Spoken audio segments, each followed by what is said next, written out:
শেষ সমাধি যোৰহাটতে হোৱা এই সন্দৰ্ভত জাতীয় অনুষ্ঠান হিচাপে আপোনালোকে কি অসমৰ সৰ্ববৃহৎ এই জাতীয় অনুষ্ঠানটোৱে কালিৰ পৰা এই বিষয়টো আলোচনা কৰি আছে অৰ্থাৎ মই বিভিন্ন অনুষ্ঠান প্ৰতিষ্ঠান সংগঠনৰ লগত ইতিমধ্যে আলোচনা কৰি আছোঁ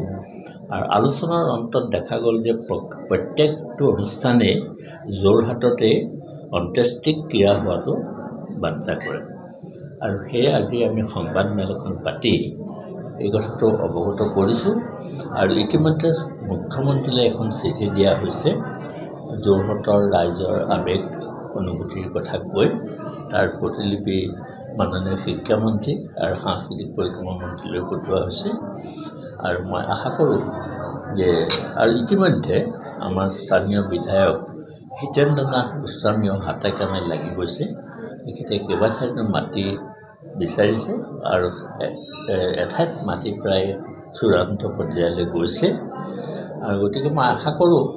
যে মুখ্যমন্ত্ৰীলৈ দিয়া যিখন চিঠি সেইখন মুখ্যমন্ত্ৰী আচলতে বিচৰাৰ দৰেই হৈছে সাংবাদিক মাধ্যমত কৈছে যে অসম সাহিত্য সভাৰ লগতো মই কথা পাতি চাওঁ এইবুলি কৈছে গতিকে আমাৰ যিটো উদ্দেশ্য সেই উদ্দেশ্যটো মই সফল হ'ব বুলি ভাবিছোঁ আৰু চৰকাৰে আৰু ছাৰ বিমল বৰা ডাঙৰীয়াই তেখেতে কৈছে যে গোটেই বিষয়টো ৰাইজৰ হাতলৈ ঠেলি দিছে